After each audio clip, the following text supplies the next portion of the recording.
¿Para qué más o menos empleamos la norma ISA? En instrumentación y control con un sistema especial de símbolos o objetos es para transmitir mayormente con facilidad y especificar la información. Es indispensable esto para el diseño, operación o mantenimiento de un sistema de control, ¿no? Para las industrias. Y esto designa y representa a los instrumentos de medición y control que se emplean por normas o que varían en las industrias. Ahora, en cambio, la norma SAMA la empleamos para indicar especificaciones, para las declaraciones de los fabricantes. Por ejemplo, ahorita les pondría, por ejemplo, en neumática, estamos viendo una válvula y sí o sí tiene que tener un etiquetado, porque si no tiene el etiquetado que este objeto o este instrumento es confiable. Entonces, algo como un ejemplo lo estoy poniendo, ¿no? Para que me entiendan, sí o sí tiene que tener un etiquetado. Eso especifica bien la norma SAMA para, o por lo menos en un año te dice, ¿no? Para su fabricación o tiene que tener esa especificación sí o sí. Y el propósito de esta norma, como dijeron varios de mis compañeros, es designar, ¿no? A los instrumentos de medición y todo eso, el etiquetado y su identificación en esto de frecuentemente para los instrumentos o para las características de cualquier, ya sea una válvula, como estaba viendo en algunas simbologías que nos mostraba respecto a la ICE y SAMA, y también en sus diagramas, ¿no? También vi la diferencia entre los dos, que en el lazo y simbología, en la norma, por ejemplo, se diferencian en que, por ejemplo, la norma ISA especifica ciertos tipos de normas, como la S5.184, que son tipos de señales en las instrumentación, donde te muestra la conexión de proceso, la señal neumática, la señal eléctrica, el tipo de capilar, la señal hidráulica, la señal electromagnética. Esto también lo vemos también hay veces un poco en el campo de la neumática. Y también te da una, por eso hay también tipo en las normas ISA, tipo válvulas y todo eso. Y también te da el montaje local, el montaje con tablero o sin tablero. Eso también es algo importante, yo pienso. O detrás del tablero también te dice esos tipos de simbologías con el cual, digamos, estás agarrando el instrumento y rápidamente con esos símbolos te podrías dar cuenta del tipo de señal de la norma ISA. Ahora, respecto a la norma SAMA, igual puedes ver esas señales o esos símbolos, por ejemplo, la medición de una indicación del procesamiento manual, que es un tipo rombo, o del tipo rectángulo, que te dice que es un procesamiento automático. Y así también tiene normas de A, que significa análisis, P, presión, y todo eso te va indicando. Y eso más que todo, tal vez añadir a lo que ya dijeron mis compañeros, también en los diagramas se puede ver una gran diferencia. Y eso más que todo, ingeniero, sí, yo vi esas diferencias para añadirlo, ¿no? Solo intento poner una voz tranquila y todo, ¿no? No, claro que sí, Ángel, muy buen tu aporte. Estoy revisando ahorita tu documento para mandarte tu calificación. Ya, está bien, gracias, ingeniero. Gracias, Ángel, a ti más bien. Mientras califico a Ángel, ¿alguien más? Sí, yo ingeniero, por favor. Mm, Ya, perfecto, denme un segundito. Ustedes, Marcos Blanco, ¿no? Sí, sí, ingeniero. Ya. Marcos, hay un resumen, por favor, en base a lo que han conversado los demás compañeros, tal vez alguna diferencia que se haya podido notar en lo que ha hecho su trabajo, por favor. Em, Nada, vemos que am- tan- ambas normas son usadas para realizar un plano llamado diagrama de proceso e instrumentación, pero cada uno va orientado a diferentes aspectos, ¿no? En la norma ISTA está compuesta más que todo por la representación en símbolo del instrumento y cómo lo vamos a denominar según su funcionalidad. A esta denominación la norma ISA la llama tag number, ¿no? Que está compuesta de tres o cuatro letras como máximo, mayúsculas. Cada letra te indica una información del instrumento. La primera, su variable bajo medición, la segunda, su función secundaria, la tercera, su función principal y la cuarta letra a su función pasiva o activa del instrumento. También en la norma ISA incluye eh, una variedad, ¿no?, de cómo podemos representar los instrumentos. Ya, pero en la norma SAMA ya está más orientado, ¿no? Como dijeron, a representar el proceso. Es una representación más estructurada de lo que la señal va Sí, a harto recorrer. también se despertaba.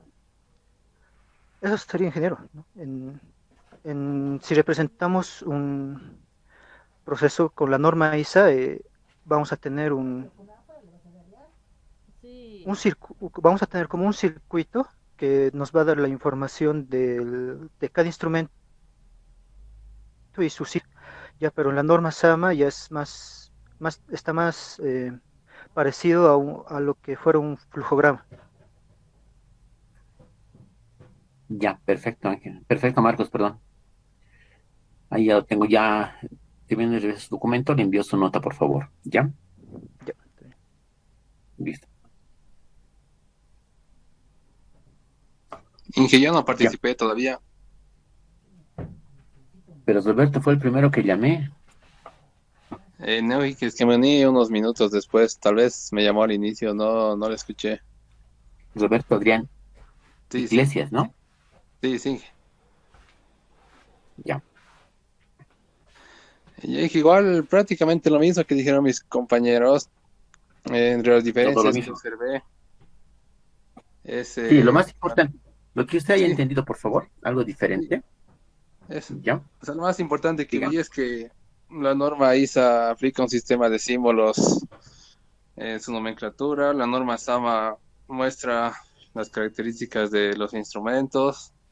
Después que la norma ISA utiliza un sistema alfanumérico, en cambio la norma SAMA utiliza un sistema binario y o sea, además sus siglas también, que la norma ISA es una organización internacional que se encarga del desarrollo de estándares relacionados con el mundo de la instrumentación. La norma SAMA es o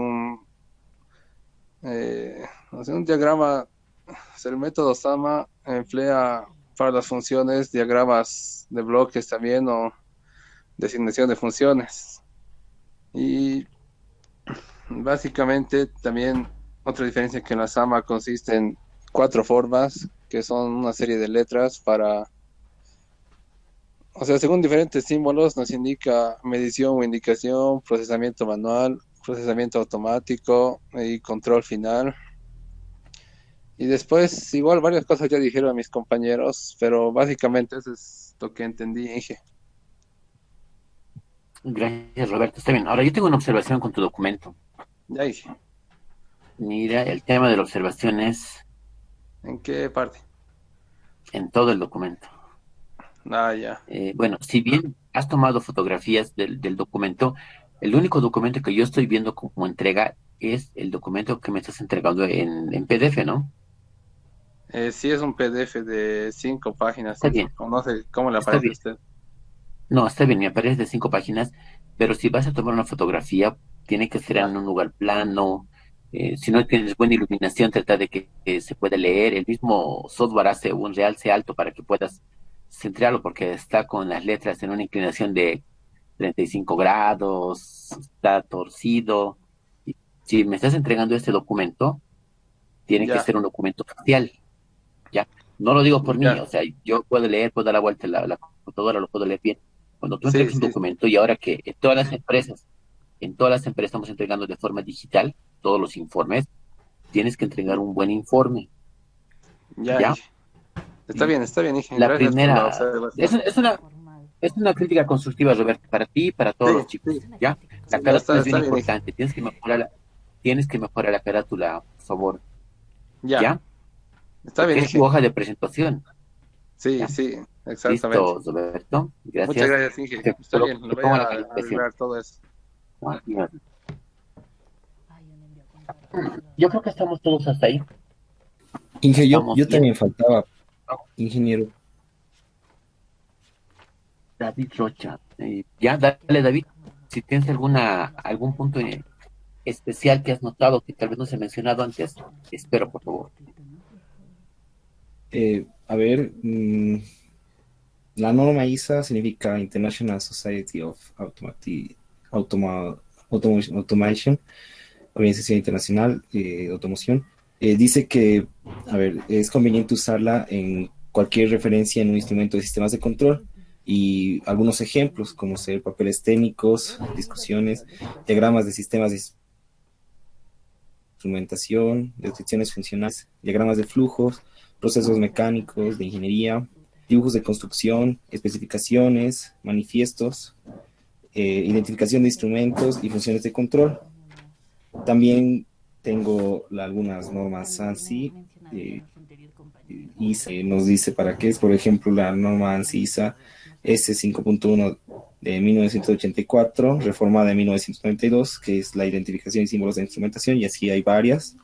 Luego, las normas SAMA, como decían mis compañeros, es en diagramas funcionales se representan para las funciones de block y designaciones de funciones. Puede ser usado también otros ejemplos para esquemas de diseño, en ejemplos para enseñanza, para fichas técnicas también, o en descripciones funcionales, en diagramas de flujo, en sistemas, en elementos mecánicos, tuberías y demás. Y bueno, eso sería, creo, un aporte, algunos ejemplos para el uso de estas normas.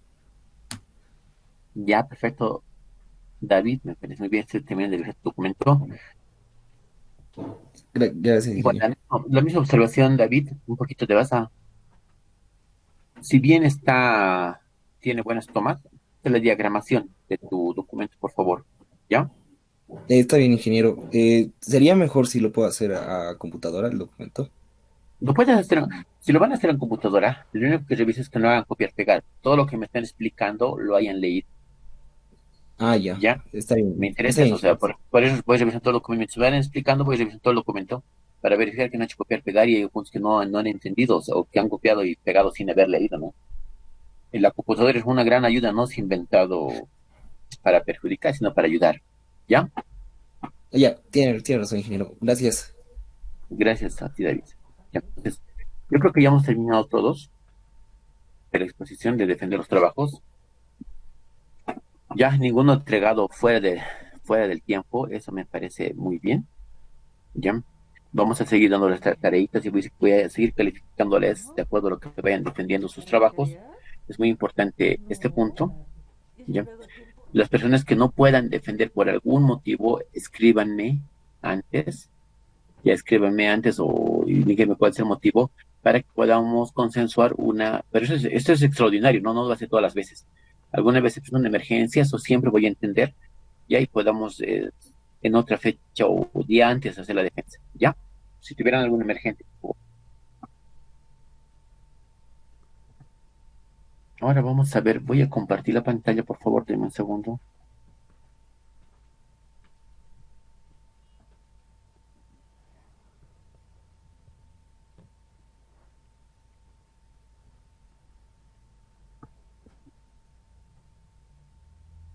Me avisan cuando puedan ver la pantalla compartida, por favor.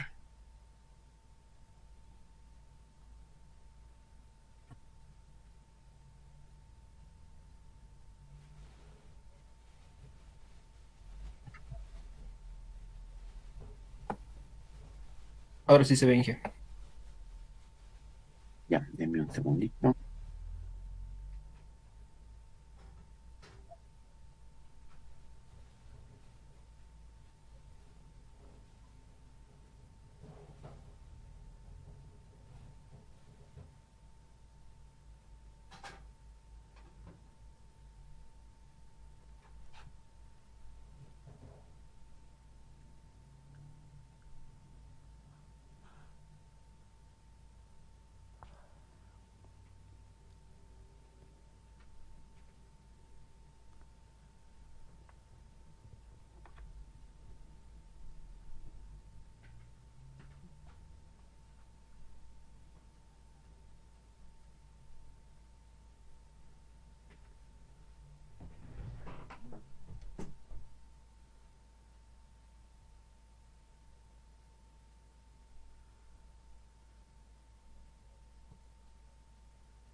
Nosotros vamos a ver el capítulo que es características estáticas de los instrumentos.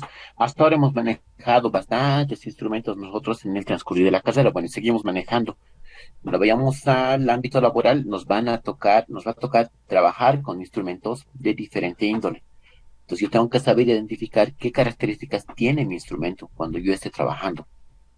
Ya estas características son muy importantes porque va a depender de esto los resultados o los informes que realice de acuerdo al trabajo que me hayan encomendado. ¿Ya? Los instrumentos van a tener dos tipos de características, van a ser estáticas y dinámicas. Vamos a evaluar primero las características estáticas en esta oportunidad.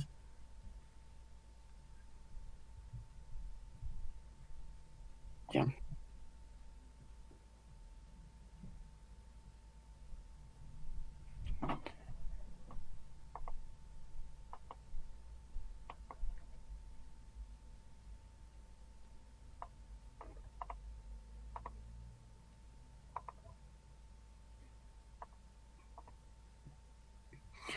¿Cuáles son las características estáticas de los instrumentos?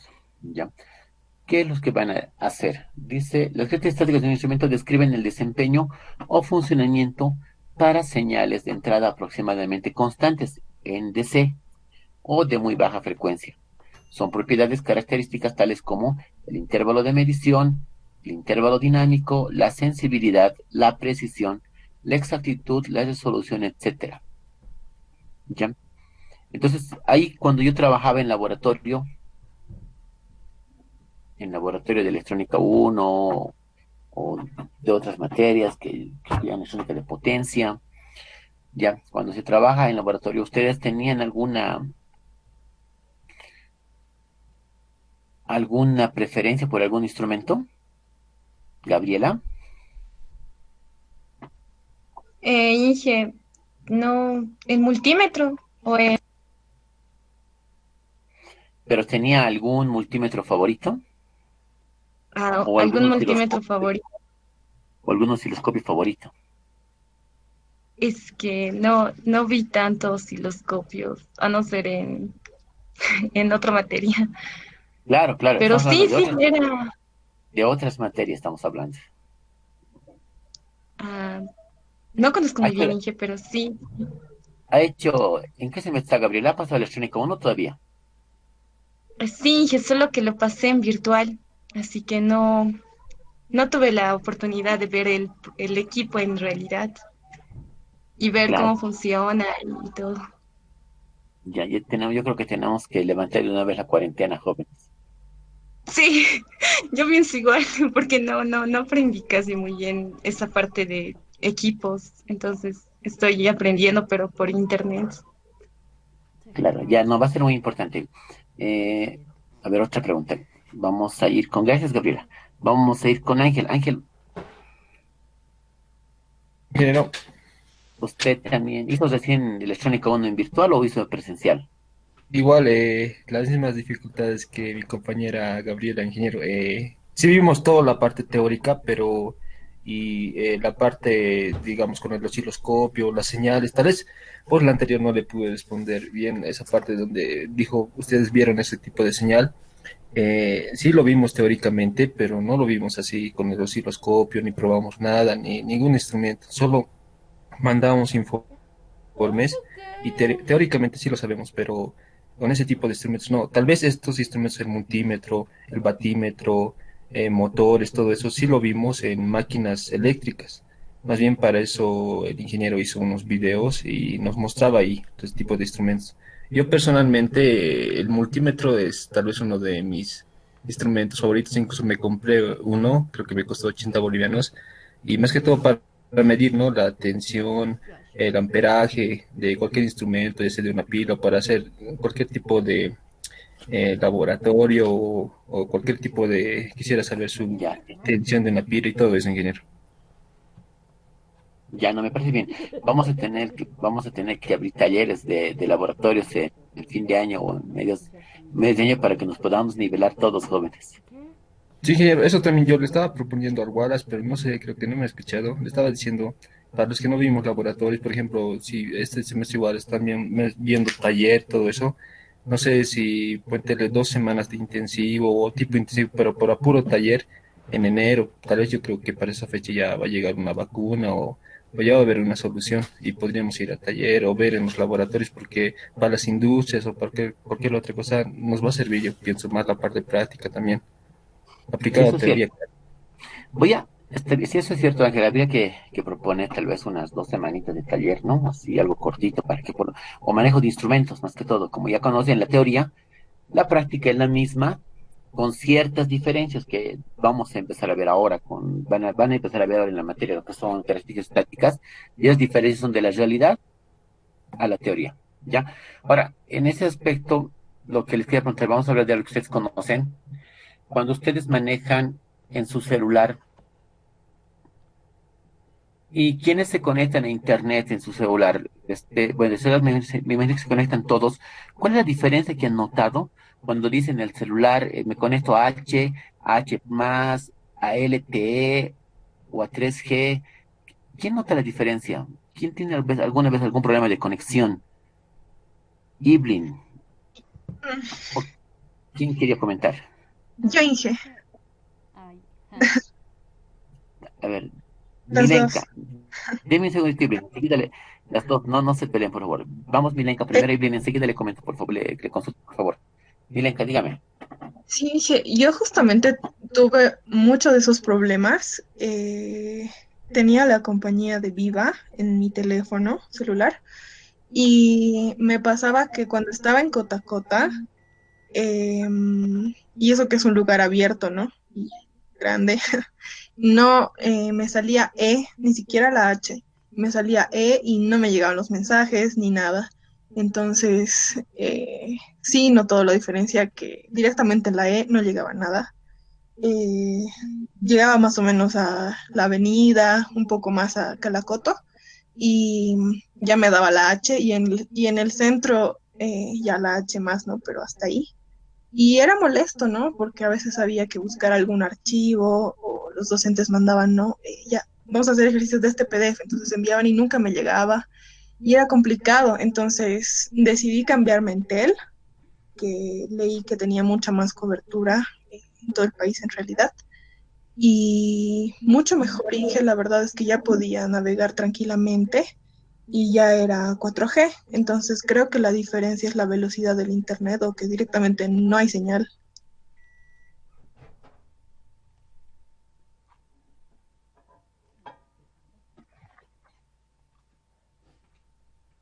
Aló, miren, que terminó. Sí, Aló, allá. Sí, sí, eso es cierto. Y yo voy a manejar en este sentido. ¿Por qué les hago este ejemplo? Porque así como ustedes pueden tener problemas con diferentes instrumentos, lo tienen con el celular. El celular es un instrumento de trabajo. Ya no solo es para jugar, jóvenes. Es un instrumento de trabajo. Así como los diferentes instrumentos nos van a tocar para que podamos nosotros evaluar y notar las diferencias de un instrumento, el primer instrumento que tengo a la mano y manejo todos los días es el celular. Por eso lo conozco muy bien. Iblin, quería comentarme algo. Inge, buenas. Eh, yo lo que quería comentar sobre eso, lo que nos aparece en la señal sobre H más, LT. Por ejemplo, como dijo mi compañera, sí, tiene que ver mucho con la velocidad. Y a lo que vi también tiene que ver dependiendo también del tipo de dispositivo. Por ejemplo, bueno, ahora ya todos los celulares, la mayoría ya viene con LT, lo cual permite recibir más velocidad en el internet. En cambio, los antiguos dispositivos solo llegaban hasta máximo H+, y a veces no era suficiente dependiendo del lugar donde te encontrabas. Por ejemplo, Viva es el que tiene la peor señal, que puedo decir, o la peor velocidad. Después ahí le vendría Tigo. Y bueno, intento que es la mejor empresa que está, al menos sobre todo, dándonos la mayor velocidad en internet. Después, es esto que podría comentar Inge sobre la velocidad del internet, y también depende mucho del dispositivo. Gracias, Steven. Sí, es cierto. Si podemos ver la presentación, ahí dice, ahí tenemos dos multímetros, ¿ya?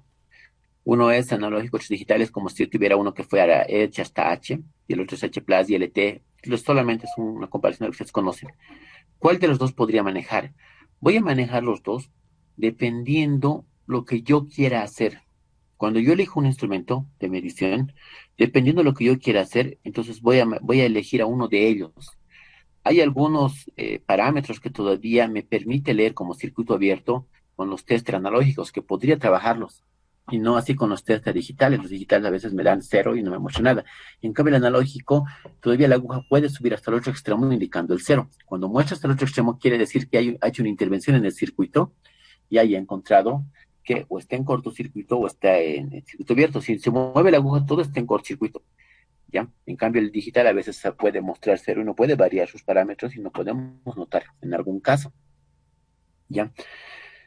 Cuando yo manejo un instrumento o quiera manejar, quiera hacer ciertas medidas y tenga instrumentos limitados, como el celular, por ejemplo, en este caso, si yo quiero solamente bajar datos o a nivel texto, SMS, WhatsApp, cualquier tipo solamente de texto, Edge todavía me sirve, un poco lento, pero me sirve Edge. Si yo quiero traficar más datos, quiero mandar fotografías o algo, necesito que sea H Plus o H. Después, si necesito cambiar o hacer alto tráfico de datos, ya videos, al mismo tiempo necesito hacer ciertas medidas con el teléfono, transmitir en streaming, cualquier cosa que yo quiera hacer, necesito LTE. La necesidad en cualquier instrumento va a ser de acuerdo a lo que yo tenga que hacer, ¿ya? No voy a... y eso va a pasar en el trabajo. En el trabajo les van a decir, jóvenes, necesitamos medir, hacer estas medidas. ¿Con qué instrumento lo hacemos? No le van a decir, no necesitamos comprar uno que cuesta $10,000. Si con uno de $500 puedo lograrlo. Entonces, esto siempre van a evaluar en sus trabajos. Lo mínimo necesario, pero que cubre el requerimiento, ¿ya? Eso es lo que siempre vamos a evaluar, ¿ya? Ahora, Christopher, ¿está?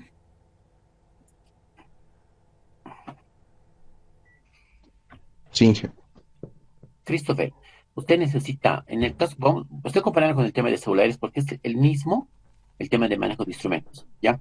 En el tema de celulares, usted necesita una conexión LTE o con H Plus es necesario.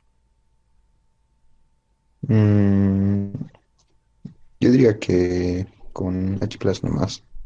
No LT, ya que Ya. no uso tanto para... Pero está bien, Christopher, no está de más, pero lo necesario usted evalúa, ¿no? En lo que se evalúa costo por beneficio. De evaluar cuánto necesito en cuanto a la transmisión de datos, ¿ya? ¿Cuántos megas voy a transmitir de datos? De acuerdo a lo que yo necesite, ¿ya? ¿Y cuánto me va a costar? Esa es una evaluación costo-beneficio que cuando manejemos instrumentos va a ser igual. ¿Está bien, Christopher? Está bien, Inge.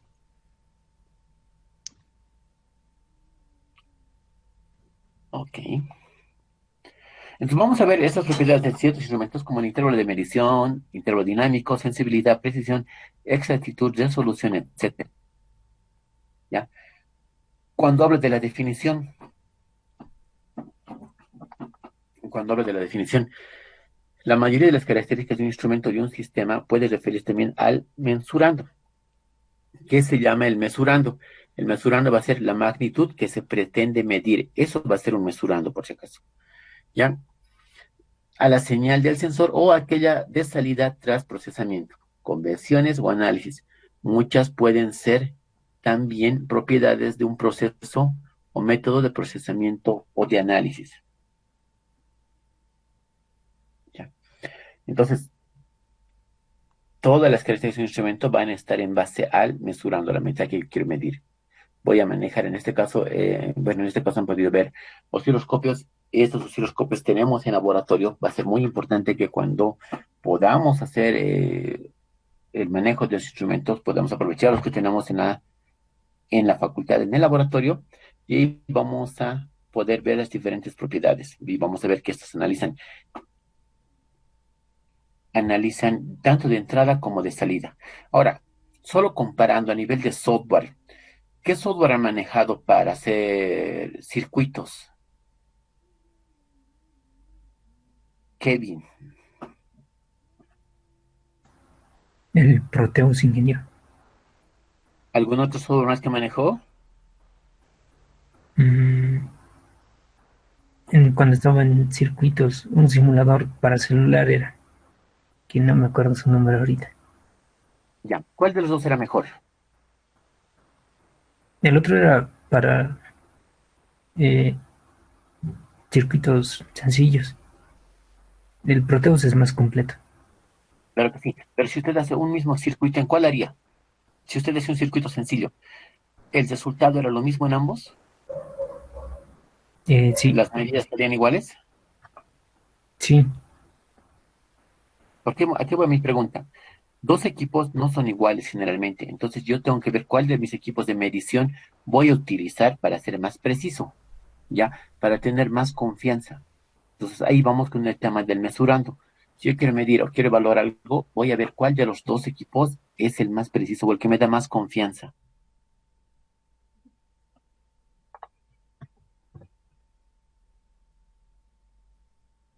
¿ya? Vamos al siguiente. Intervalo de variación. ¿Qué va a ser intervalo de variación? De entrada o de salida, dice. Va a ser la escala, el margen, el barrido, dominio o conjunto de valores posibles que se pueden asumir, que puede asumir un mesurando. Igualmente, para una salida o respuesta, pero es común especificar como intervalo de medición, puede también referirse a la variación de un parámetro o de otras variables como la ganancia, la precisión, etcétera. Cuantitativamente, intervalo de medición se traduce en algunos instrumentos como el rango de variación, ¿ya? Han debido haber muchos instrumentos que tienen un intervalo de dónde a dónde se puede medir, le dicen la escala o el margen. ¿Qué instrumentos han manejado actualmente con algún tipo de escala que puedan recordar para que podamos comparar? ¿Alguno vio algún instrumento de presión, de temperatura? Actualmente se han manejado bastantes termómetros, ¿no? Ahora ya son digitales, pero los analógicos, ¿alguien manejó los termómetros de mercurio estos días? Inge, hablando así de instrumentos de medida, yo le podría hablar de Sí. presión, por ¿De qué, ejemplo, perdón? de un instrumento de presión, por ejemplo, los manómetros. Ya, vamos. Yo vi, digamos, manómetros en las bombas de los tanques de oxígeno. La cosa que, bueno, en el IME, por ejemplo, cuando se hacía la soldadura por forma de acetileno, así, tenía una medida el manómetro, donde había una zona roja, una zona amarilla y una zona verde. Y bueno, yo recuerdo que cuando nos enseñaron esa parte a manejar, nos dijeron que tenemos que evitar de toda forma que la agujita marque en la zona amarilla. Y bueno, en la zona roja, bueno, podía pasar de que explote, digamos, el tanque de oxígeno. Y bueno, eso sería un ejemplo, digamos, de un intervalo de variación. Exacto, Uli, muchas gracias. Ahí en el manómetro que ella comenta, como lo vemos en el gráfico, ya, tiene cierta escala, tiene cierto margen. Entonces, generalmente nosotros no vamos a aplicar al 100% del equipo, del instrumento. Siempre vamos a aplicar un 80, un 50%, ¿ya? Porque cuando el equipo llega al 100% de medición, nos genera problemas, ¿sí? Nos puede dar lecturas falsas, ¿ya? Cuando nosotros manejamos, vamos a ver el intervalo de variación de cuánto a cuánto va a empezar a tener lecturas, ¿ya? Eso es en cuanto al intervalo de variación. Vamos a ver el intervalo dinámico, ¿ya? De una señal, el intervalo dinámico de una señal cambiante, sea de entrada o de salida, o alcance dinámico, se llama el rango dinámico. Se define como el cociente entre el valor máximo y el valor mínimo, con el valor mínimo distinto de cero, ¿ya? ¿Alguien manejó osciloscopio en la carrera, en el laboratorio? Sí. Y cuando manejaste el osciloscopio, ¿tenías un rango dinámico? Mm, en el osciloscopio, por ejemplo, el rango que podía era lo que nosotros teníamos que determinar. Había, por ejemplo, tanto para manejar la posición, tu nivel de referencia y todo eso, para poder, digamos, medir, digamos, la amplitud de tus ondas que te genere cualquier circuito. Eso sería, por ejemplo, un Sí. rango dinámico, Inge. Ese es el rango, ese es el anterior que hablamos, el automático, el manual. Pero el dinámico es aquel que te lo va a calcular dependiendo del valor de la entrada y de la salida. Va a ser una división, un cociente. Él va a calcular tu salida y tu entrada y te va a mostrar automáticamente cuando le colocas dinámico. Hay un botoncito que se aprieta dinámico y automáticamente le encuadra. Así Había tú no estás un buscando botón cuál es. que apretaba, bueno, que te lo ponía todo automáticamente ya a la medida. Y bueno, de acuerdo a eso recién ponías la escala que querías ver o todo eso. Exactamente, sí, hay varias de esas características. Gracias, Ibli. Entonces, estas características vamos a encontrar en diferentes equipos, nosotros jóvenes, y vamos a manejarlo de esa forma. Ya va a haber un rango dinámico, ya o alcance dinámico, donde vamos a ver el tema del cociente entre la salida y la entrada, el máximo y el mínimo, si lo vamos a anotar. ¿Ya? El ojo humano, ¿creen que tiene el ojo humano un rango dinámico?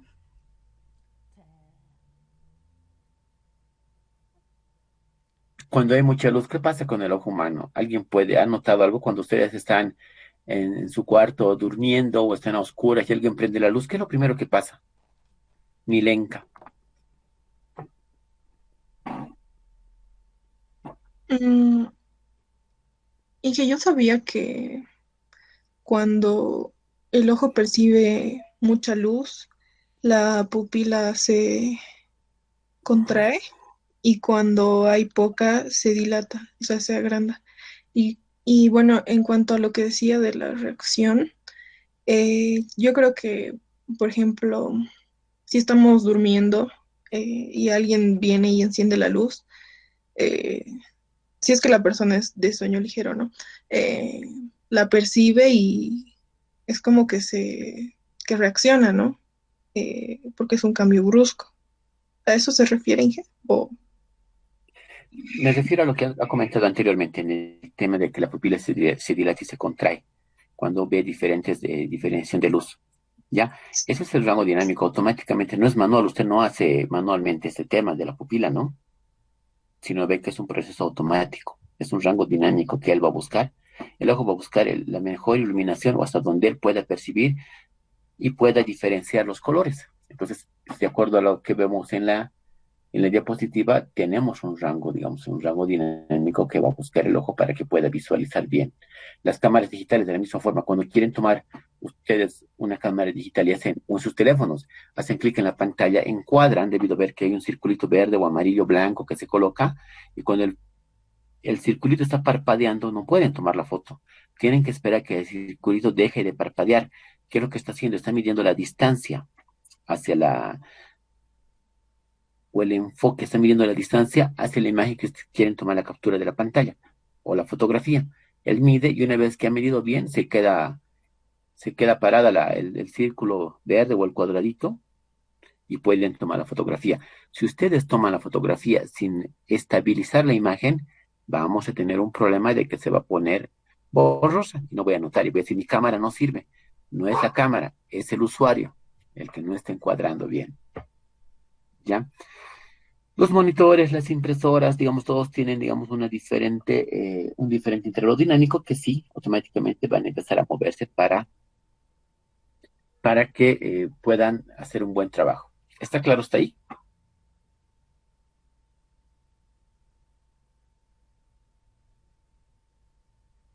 ¿Está claro, jóvenes? Sí, está claro. Ya. Entonces, esa es la parte de intervalo dinámico. Vamos a seguir con la siguiente diapositiva. Para un conjunto de n muestras de entrada, x sub n, con n igual a 1 hasta n, el intervalo de variación del conjunto X es como la siguiente diferencia: x n sub máximo menos el mínimo de xn. Considerando que xn va a ser 0, digamos, el mínimo, y el otro va a ser máximo, es lo mismo que en la anterior fórmula. ¿Ya? Este va a ser el intervalo. El intervalo de gamas, por ejemplo, algunos autores consideran el intervalo dinámico como característica dinámica. pero en un análisis detallado es menos erróneo considerarlo característica estática, dado que tal intervalo describe un aspecto de las variaciones de la entrada o salida que en un principio no depende de su contenido de frecuencias. ¿A qué se refiere? Cuando nosotros hablamos de características estáticas y dinámicas, aquí el nombre dice intervalo dinámico. ¿Por qué está en características estáticas? Si dice dinámico, debería estar en características dinámicas del equipo, no en las estáticas. Siempre hay esta confusión. Y en el examen siempre esta pregunta, ¿no? Para confundirlos. Entonces, ¿qué significa? Esta característica dinámica del equipo está dentro del equipo. Todo lo que esté dentro del equipo se considera como estático, algo que ya viene fabricado dentro del equipo. Entonces, cualquier variación en una característica estática del equipo va a ser del equipo como tal. El intervalo es del equipo, lo que vimos en ese momento. El intervalo de variación anterior que vimos es del equipo. No es un elemento externo, ¿ya? Esta característica dinámica está dentro del equipo. El equipo hace automáticamente su variación. Automáticamente hace los cálculos para focalizar, por ejemplo, que hablamos de las cámaras. Como el equipo lo tiene, va a ser estático, porque está dentro del equipo. ¿Ya? ¿Está claro esa parte? ¿Por qué llamar dinámico y estático? Las características dinámicas las vamos a ver después, pero esta característica dinámica la llamamos intervalo dinámico y es propio del equipo. Al ser propio del equipo, se llama característica estática, es algo que nosotros no podemos cambiarlo. No hay un elemento externo que nos permita cambiar esta característica interna del equipo.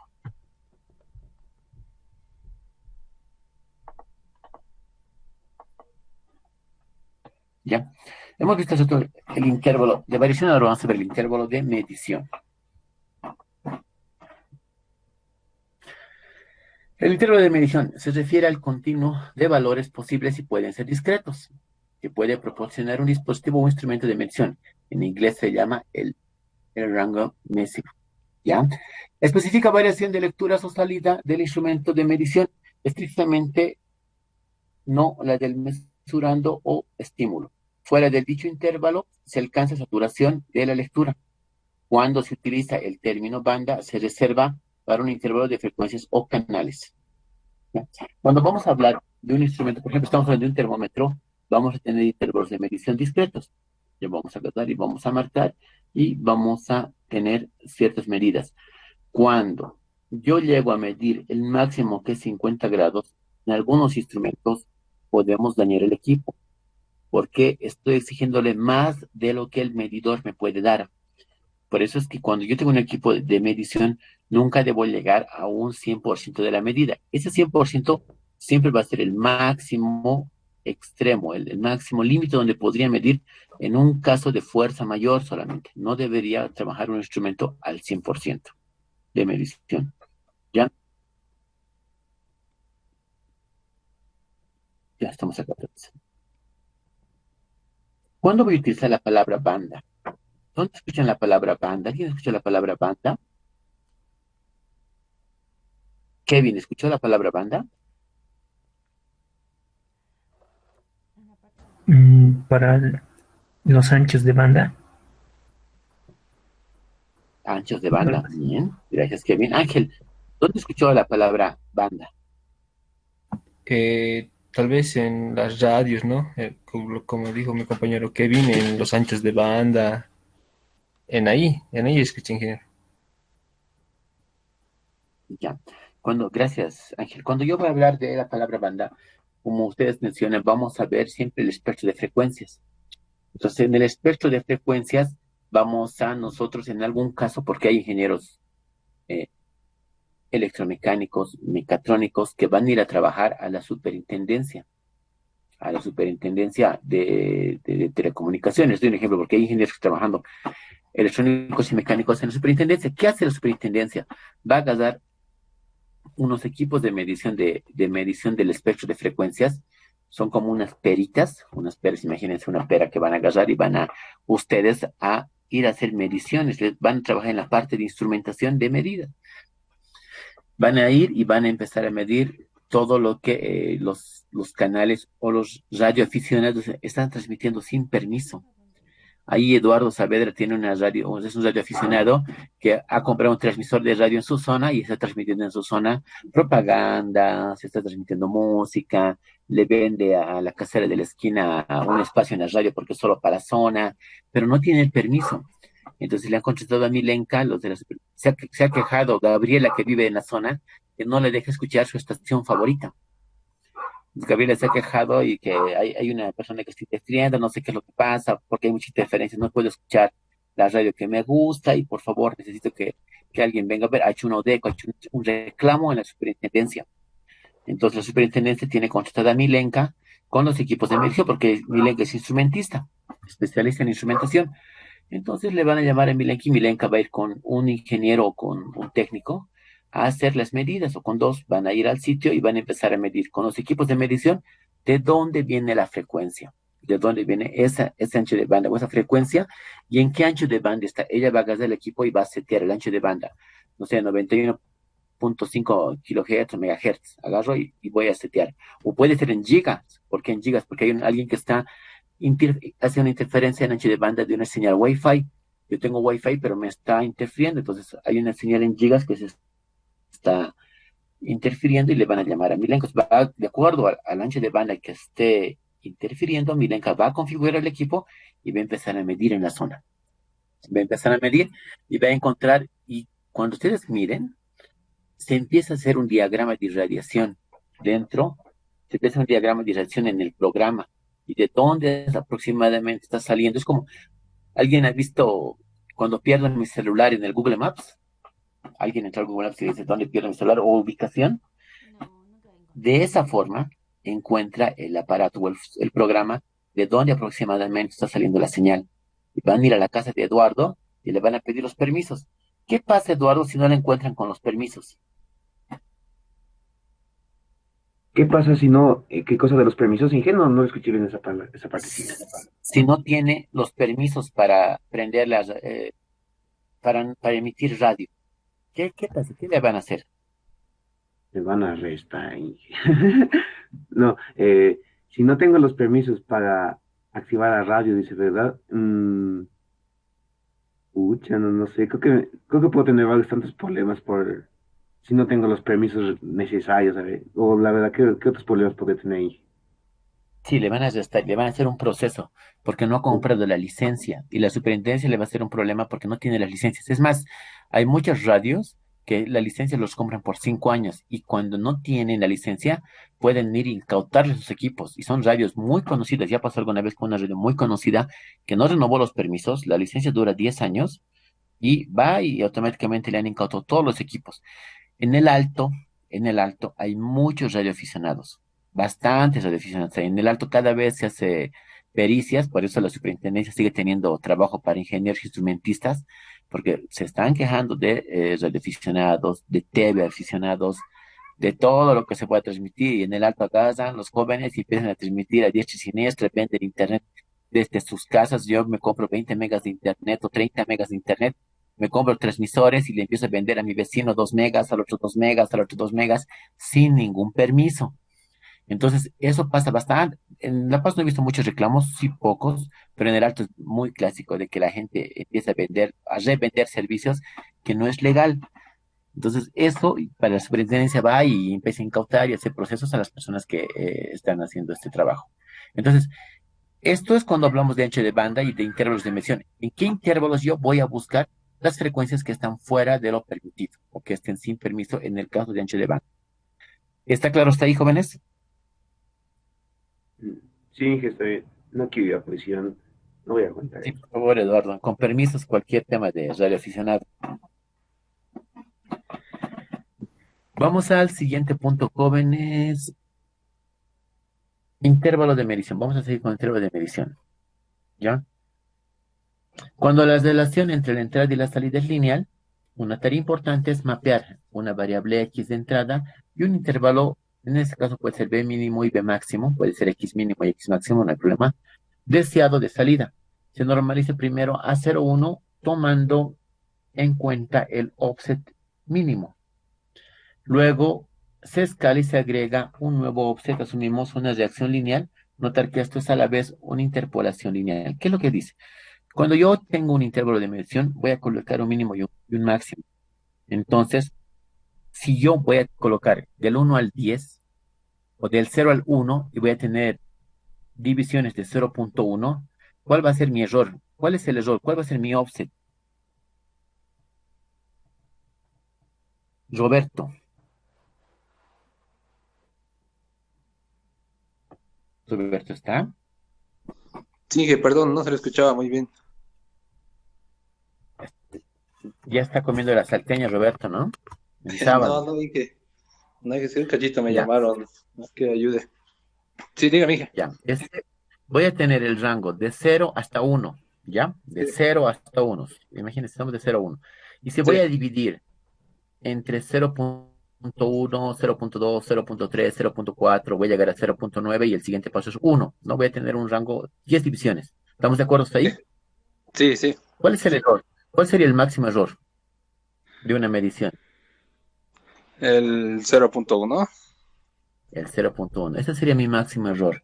Entonces, cuando yo agarro un instrumento de medición, tengo que ver cuál va a ser mi máximo error, con cuánto de precisión quieren que yo les dé el resultado.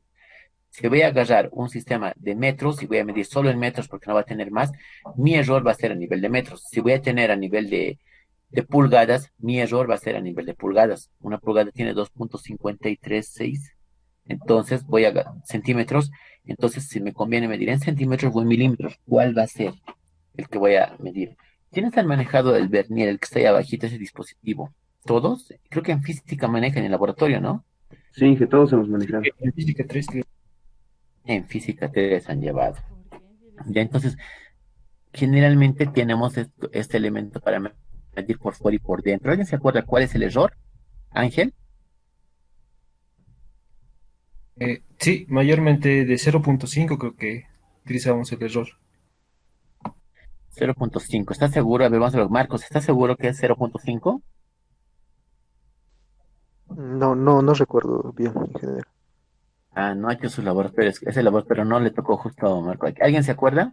Sí, que el nonio, por ejemplo, no tiene, depende de la calidad de varios instrumentos. Por ejemplo, a veces hay de 0,1 milímetro de apreciación de 0,5 y los más precisos hay de hasta 0,05, pero no, eso es de micrómetro. De 0,5 hay de 0,2 milímetros y de 0,1 igual. Exactamente. A eso me dio. Gracias. Gracias, Eduardo. Exactamente. A eso voy. El que manejó en laboratorio. ¿Quién se acuerda cuánto es el que manejó en laboratorio? Señorita, Inge, ¿está bien? Sí, em, Milen. yo tengo uno y la precisión es de 0.02. 0.02, exacto. Gracias, miren que sí. Eso quiero que hay unos dispositivos, dependiendo de la marca, dependiendo de la calidad del instrumento, va a ser cada vez más preciso.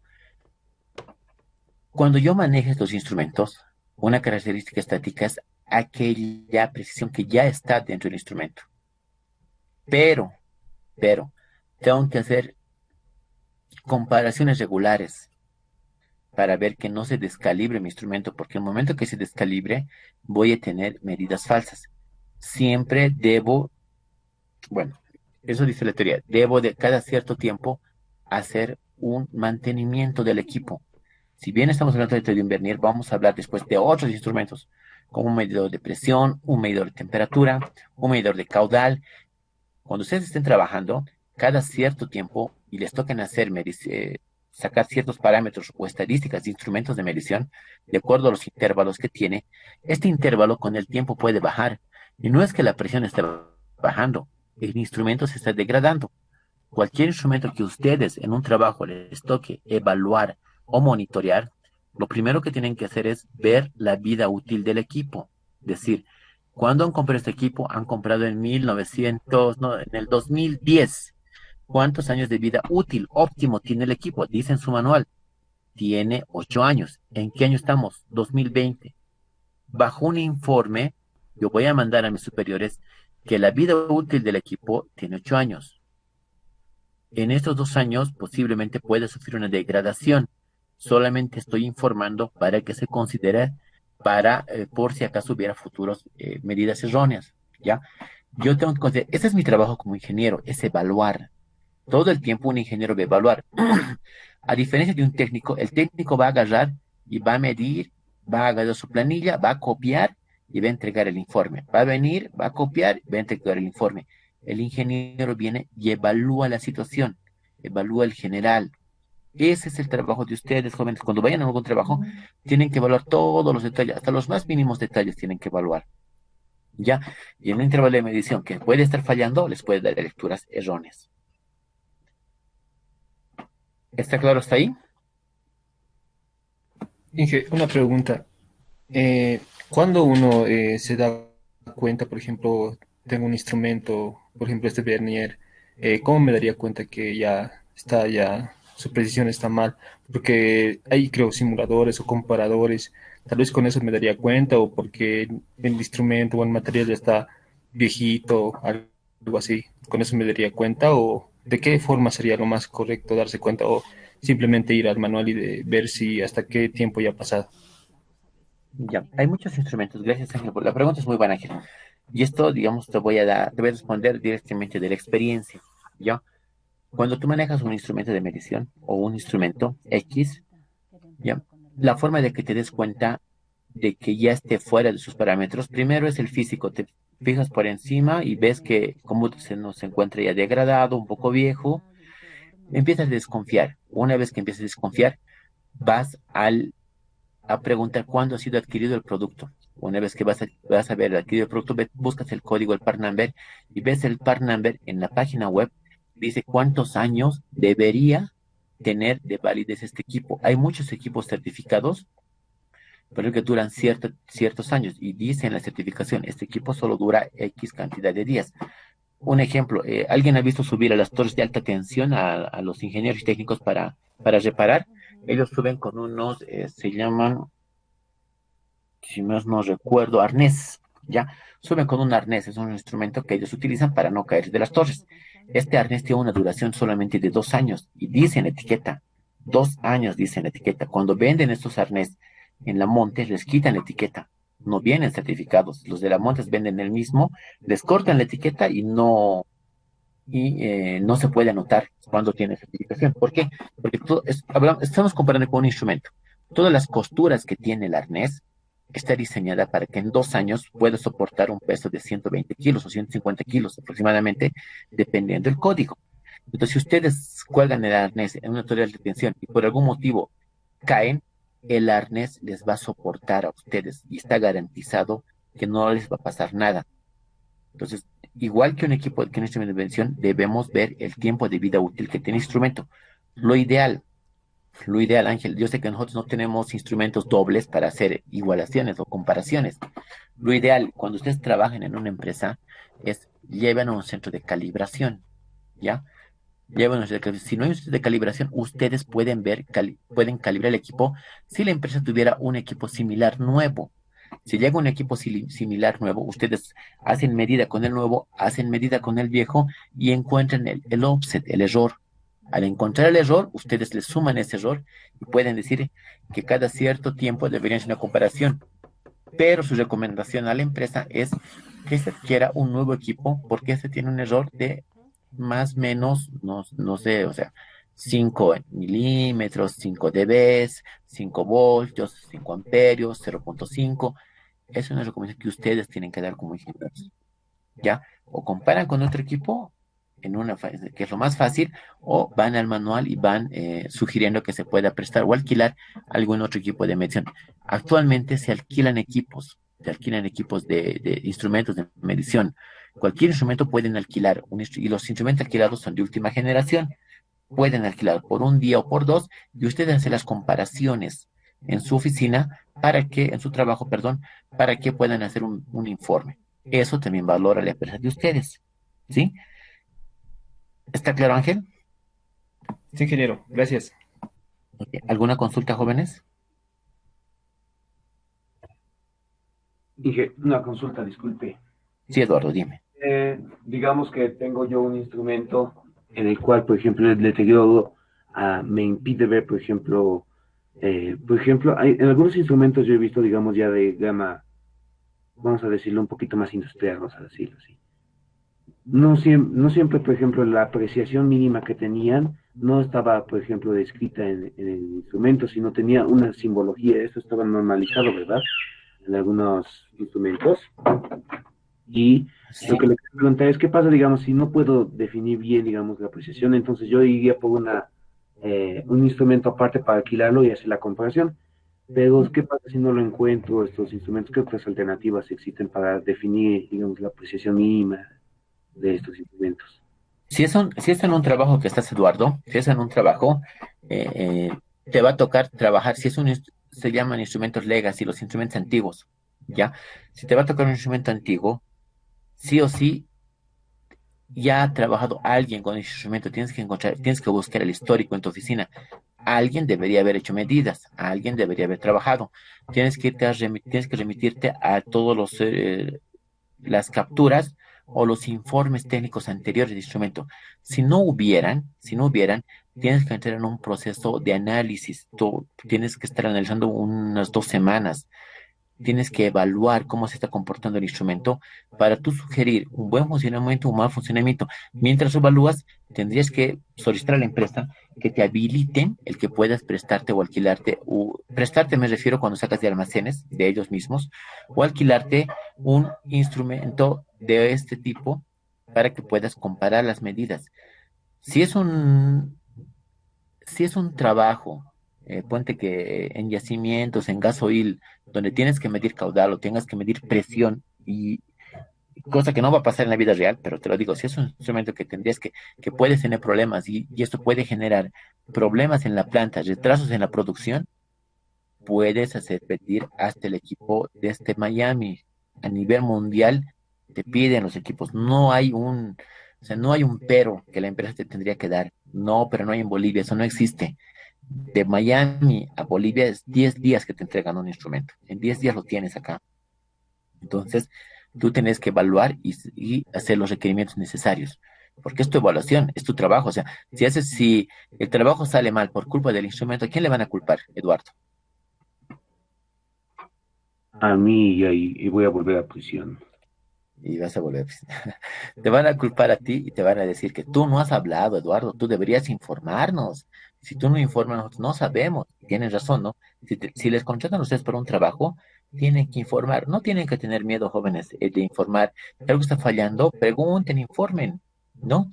Porque si ustedes informan algo que el jefe ya sabe, si es un buen jefe, les va a escuchar y va a valorar lo que ustedes están hablando. Si es un mal jefe, le va a decir, no, pues yo ya sabía, ¿no? Ese es un mal jefe que no les deja desarrollarse. Un buen jefe le va a decir, muy buena observación, también hemos considerado eso. Si notas algo adicional, avísanos, por favor. Ese es un buen jefe. Una pregunta más que entiendo. Supongamos que mi jefe es malo, vamos a decir. Ya. Y yo tengo el problema de que he hecho la observación de que el equipo está fallando y me batean, ¿no? No me hacen caso y posteriormente hay una falla y están buscando responsables. ¿Cómo yo me protejo básicamente de eso? Se generan reportes de fallos, así creo que semanales o quincenales, creo que no me acuerdo. Algo así, ¿qué? En las empresas, en las empresas se tiene un tiempo determinado para los reportes o para los informes, que puede ser quincenal, semanal, mensual o diario, dependiendo. ¿Ya? Uno, otro. Si tú notas algo raro, algo diferente, tienes que mandar un correo. Las empresas manejan todo por correo electrónico. Estimado, no sé, estimado ingeniero tantos, estimado Luis, estimado Pedro, abajo mediante la presente, deseo informar el siguiente comportamiento del instrumento o he observado un comportamiento anormal en el siguiente instrumento. Una fotito del instrumento, una tablita, un informe, un correo es algo ejecutivo. Le mandas a tu jefe. Pero la recomendación que yo les voy a dar personalmente, la recomendación que yo les doy, mándenle a tu jefe con copia a alguien. No le manden solo a él, pero a alguien que no le moleste a tu jefe. No le vas a copiar al jefe de tu jefe, ¿no? Porque el jefe de tu jefe le va a decir, pero si tú sabías despedido, tu jefe lo va a votar ese rato. Después va a ser una cadena de los que se van a ir. Entonces, mándale a tu jefe con copia de algún colaborador que tú tengas, que trabaje contigo. Ya que a tu supervisor tal vez o alguien que trabaja contigo con copia a él. ¿Solo para qué? para saber que le has informado a tu jefe y alguien sabía que le has informado, es tu respaldo. No lo estás poniendo en evidencia, no estás diciendo que, ¿por qué no lo han cambiado? ¿No? Solo estás informando de cómo estás viendo la situación, nada más. Y eso es muy saludable, tanto para la empresa como para ti, como para todos. ¿Está claro, Eduardo? Sí, que está claro. No, una carta te puede evitar que vayas a prisión. Claro, todo te puede salvar un correíto. Y aprender a hacer. Sí, así es, Eduardo. ¿Alguien más alguna consulta, jóvenes, ahí? Bueno, vamos a tocar siempre temas de trabajo porque ya ustedes están más de la mitad de la carrera. O sea, tenemos que ver estos temas y es una experiencia que yo les comento para que cuando salgamos vayamos con estas herramientas a trabajar también. ¿Ya? ¿Ya? ¿Qué es el offset? ¿Ya? Es el valor mínimo predeterminado posible en la entrada. Puede también referirse a cualquier corrimiento relativo respecto a un valor de referencia. Una generalización en 2D es el fondo que no necesariamente es constante. También consideramos un offset en la salida Y mínima, pero puede o no corresponder con el X mínimo. ¿Ya? El offset, como habíamos dicho, va a ser la variación, ¿no? La variación que nos vamos a encontrar entre una entrada y una salida. Siempre le llamamos al offset la variación de lo que podamos esperar en la salida. Por ejemplo, tenemos la curva. La curva es una curva senoidal, ¿ya? Esta curva senoidal debería salir sobre el eje de referencia cero, debería salir aquí. Aquí debería estar la curva, no sobre el eje de referencia cero. Pero por algún motivo se ha movido la curva. Hay una tensión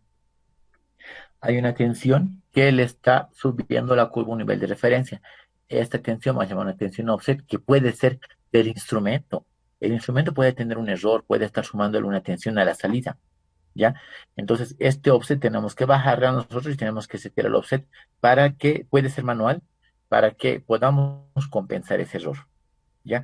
Eso lo van a ver cuando ya empiecen a manejar instrumentos como el osciloscopio, las personas que no han logrado verlo físicamente. ¿Ya? ¿Qué es la ganancia? La ganancia. A ver. La ganancia es el poder o factor de amplificación, pero podría ser menor a 1. Ejemplo, atenuación. La señal de entrada sobre la señal de salida, considerando la señal de salida a la señal de entrada siempre cero, que sea distinto de cero. La ganancia es un sinónimo de sensibilidad estática, aunque esa tiene connotaciones, puede ser relativa a parámetros del sistema. En los sistemas con respuesta no lineal, la ganancia no es constante y es función de la entrada y de algunos parámetros.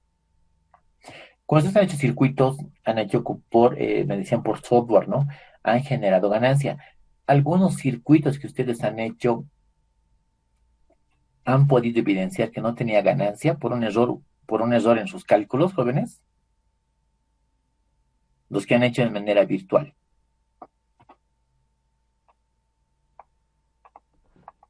O siempre les salía bien los circuitos. Y Kevin, Christopher, Marcos, Milenka. Dice Inge de la ganancia cuando sale valores negativos. Eso sí. No, sino que en vez de ganancia tenía o el mismo valor en la salida o tenía atenuación. Y usted ha calculado con ganancia. Ah, sí. La verdad no sé por qué salía eso. Error, ¿así ha sido error humano o ha sido un error en el circuito? Pero ese error en el circuito, porque lo volvíamos a desarmar, lo volvíamos a armar ese circuito así tal como estaba y daba. No sé Inge, qué podría haber pasado, pero a veces pasaba así, como que no salía ninguna ganancia. Ya, pero esta ganancia no era del equipo, era de su circuito, ¿no? Sí, del circuito. Del circuito era. Entonces, al ser de su circuito, esta ganancia nosotros la generamos fuera, externamente, y el circuito solamente lo que ve anota, lo que ve pinta. Entonces, perdón, el instrumento solamente va a hacer lo que ve en la entrada, va a ver en la salida. Él solamente está comparando y va a hacer un cálculo de ganancia. Por eso es una característica estática, ya lo que va a leer el instrumento. ¿Ya? Los intervalos de operación.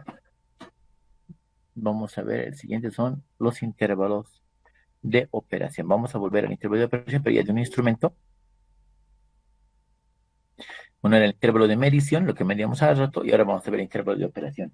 Se define la gama de valores de entrada válidos antes de ocasionar lecturas falsas, distorsionadas o fallas en el sensor o instrumento de medición. También comprende los intervalos en condiciones físicas tolerables, temperaturas de operación, presión, acidez, estrés mecánico, humedad, vibraciones, ruido, número de revoluciones por minuto, aceleración, golpes u otras condiciones que afecten el funcionamiento, sensor, actuador u otra etapa. Aunque la entrada se encuentre dentro del intervalo de medición, estos intervalos y tolerancias cambian conforme las componentes se degradan, se desajustan o se dañan. Cuando yo he hecho mi circuito, miren, ¿usted hizo los circuitos digitales o hizo laboratorio? En electrónica, Inge, también, como Gabriela. Aquí en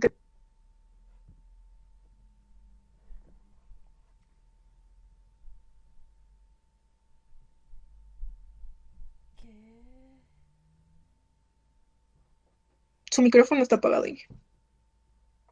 ¿Aló? ¿Ahora sí? Sí.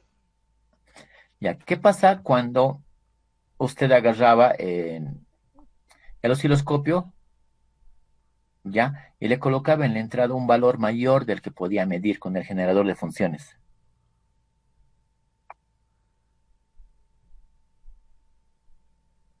Mm, Inge, pero en electrónica, En electrónica. A ver, ¿a qué me voy? ¿Usted ha hecho circuitos en electrónica? ¿Ha hecho amplificadores? no hemos llegado, Inge. Bueno, sí, pero solo no los Transis- multietapa. los transistorizados, Sí. ya. ¿Qué pasa cuando ha hecho un amplificador con un transistor y en la entrada le ha puesto una señal mayor de lo que podía leer el transistor? Porque tenemos un punto de trabajo en el transistor, ¿no ve? Sí.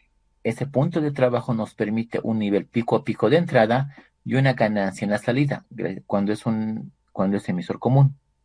¿Sí? Ajá. Ya. ¿Qué pasaba cuando en la entrada usted le pone una mayor señal de entrada? Porque se puede colocar en la entrada, usted coloca el osciloscopio y coloca el generador de funciones al transistor y el transistor tiene para leer cierto pico a pico y usted le ha colocado mayor. ¿Qué pasa? ¿Cómo se ve en el instrumento? ¿Ha hecho la prueba o no, no le pasó eso? No le pasó eso en el Proteus. Mm, no, Inge, la verdad no he intentado sobrepasar em, el nivel que tenía el transistor en su hoja de datos porque pues no era el objetivo, ¿no? No, no, claro que sí. No es el objetivo. Solamente como error, digamos, quería saber qué es lo que le ha pasado. Gracias, No Milenka. lo ¿A intenté, alguien le Inge. pasó? ¿Ha intentado o no? No, no lo intenté, le decía. Ah, ya, está bien. No se preocupe, Milenka. ¿Alguien le pasó esto? ¿Qué pasa cuando era mayor en laboratorio o en el Proteus? ¿Alguien intentó? Porque en el Proteus también funciona cuando se sobresatura la entrada. ¿Alguien lo ha hecho, jóvenes? Inge, ¿me escucha? Le escucho bien. Sí, y yo cuando se trataba en el tema de ganancias, le puse un mayor voltaje en la entrada y en la salida, eh, o sea, amplificaba, pero se distorsionaba los picos. Se Entonces, cortaban los picos, se ¿no ven? cortaba, sí, se cortaba. Se volvía lineal y retornaba después. Pero los Claro, picos se cortaban en cierto momento. Eran como en el- ondas medio cuadradas, más o menos, al final del así pisado. es, eso que llega Davis. O sea, yo estoy agarrando y estoy trabajando fuera de mi intervalo de operación. Cuando yo trabajo fuera del intervalo de operación, los se van a cortar, la señal se me va a distorsionar. Entonces, cuando yo tengo un elemento, un instrumento de medición, ahí yo tenía el instrumento de medición, entonces se me empezaba a cortar. Deme un segundo, por favor.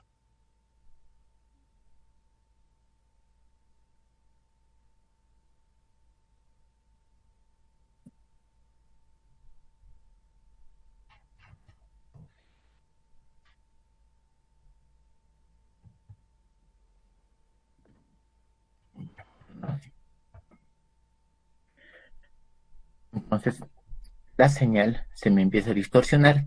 Tengo que evitar que esa distorsión existe. En algunos casos puede llegar a dañar un instrumento de medición, ya, por el tema de que estamos metiendo una mayor señal. En otros casos me va a dar lecturas falsas, ya. Tengo que siempre verificar que mi entrada esté acorde a la salida. Si yo tengo lecturas falsas o lecturas erradas o una distorsión, tengo que evaluar como ingeniero de dónde viene este problema. La tarea del ingeniero siempre va a ser una evaluación sobre los problemas que pueden existir. Los ingenieros son, son como los psicólogos de los proyectos, resuelven problemas. Esa va a ser su tarea de ustedes, jóvenes. Cualquier problema que vean en un proyecto, ustedes, en un instrumento, ustedes quienes tienen que ir a resolver, buscar la solución del problema. Tienen que mediar entre el técnico o entre el cliente y su oficina. Al cliente le van a decir, sí, te escucho, te lo voy a arreglar, y eso necesitamos comprar porque esto ha pasado y tienen que justificar. Ya cualquier funcionamiento o degradación tienen que informar. Aquí está la última parte que dice, estos intervalos y tolerancias cambian conforme los componentes se degradan, se desajustan o se dañan. Cuando se degradan o se dañan los equipos, van a tener lecturas falsas en los intervalos. Los intervalos no van a leer lo adecuado. Los que han trabajado en Laboratorio de Electrónica 1, ya, en físico, van a ver en presencial, perdón, van a ver que habían ciertos instrumentos que eran de su agrado y otros no.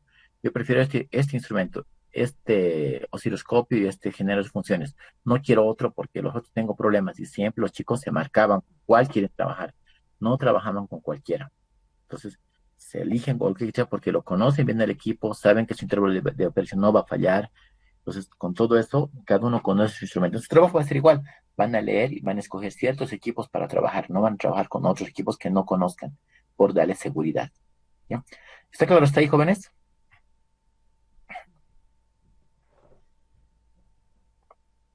Sí, ingeniero. Ya.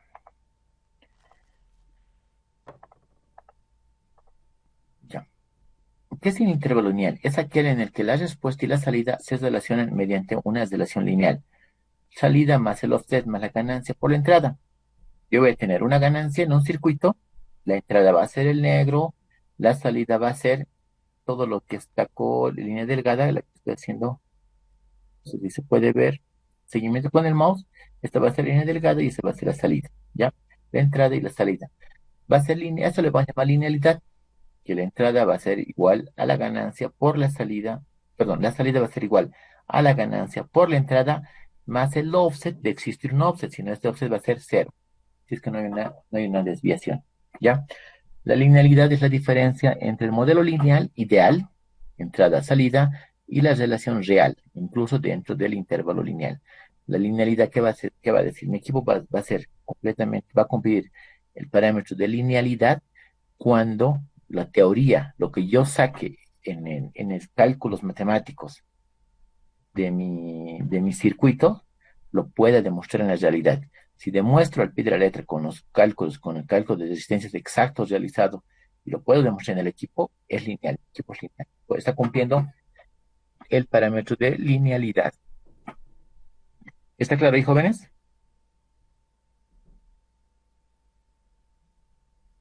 Sí. Ya. Entonces, después de lo que habíamos hecho la defensa, vamos a quedar aquí. Y la siguiente clase vamos a hablar sobre sensibilidad. ¿Ya? Y les voy a habilitar la tarea que me debían. ¿Sí? ¿Estamos de acuerdo? ¿Alguna Sí, ingeniero. consulta hasta ahí, jóvenes? ¿Alguna consulta hasta ahí? Voy a habilitar la tarea en este momento. Perdón, Inge, no lo entendí bien de lo último que dijo. ¿Qué Okay, pasa? eh, la siguiente, no sé si dijo la siguiente o dije, Sí, la siguiente, la vamos a ver. siguiente clase vamos a continuar con la sensibilidad, pero me deben una tarea. Me Sí, deben el protocolo de comunicación Field Bus, ¿no ve? sí. Esa tarea la voy a habilitar ahora en el Classroom para que la puedan presentar hasta el viernes.